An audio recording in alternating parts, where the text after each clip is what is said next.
উত্তর দিনাজপুরের রাজনৈতিক ময়দানে নতুন জল্পনা। সম্প্রতি জেলার সফরে এসেছিলেন হুমায়ুন কবির, আর সেই সফর ঘিরেই জোর আলোচনা। এবার কি করণদিঘি বিধানসভা কেন্দ্রে তার দল প্রার্থী দেবে? জেলার রাজনীতিতে করণদিঘি বারবারই একটি গুরুত্বপূর্ণ কেন্দ্র।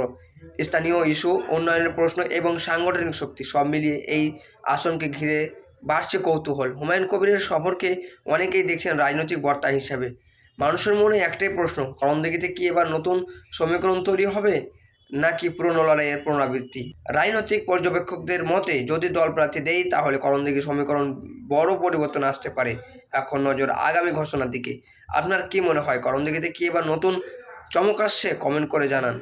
আরে ও তো নিজেই সংখ্যালঘু না, ও বিহারের গয়াতে ওর বাবার বাড়ি, আর যিনি ওনার মা ছিলেন পৃথিবীতে নেই, তিনি হচ্ছেন একটা ব্রাহ্মণ কন্যা।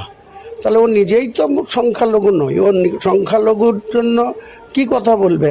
আজ পর্যন্ত এতদিন ধরে কলকাতার মেয়র আছে, কটা সংখ্যালঘুকে চাকরি পাই দিয়েছে, কটা সংখ্যালঘুর জন্য ওনার মন্ত্রিসভার 3টে দপ্তর ছিল, এখন একটা দপ্তরে ঠেকেছে।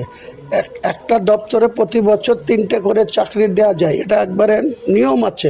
যার নাম লিখে দিবে সেই অ্যাপয়েন্টমেন্ট পাবে।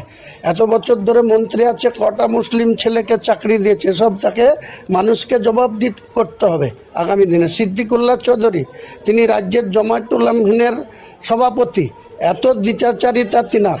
আজ পর্যন্ত যে দপ্তরটা নিয়ে বসে আছে, লাইব্রেরিয়ান দপ্তর, সেই দপ্তরের তিনি কটা লোককে 738টা অ্যাপয়েন্টমেন্ট হয়েছে, মাত্র 18টা মুসলিম ছেলে চাকরি পেয়েছে 738-এর মধ্যে।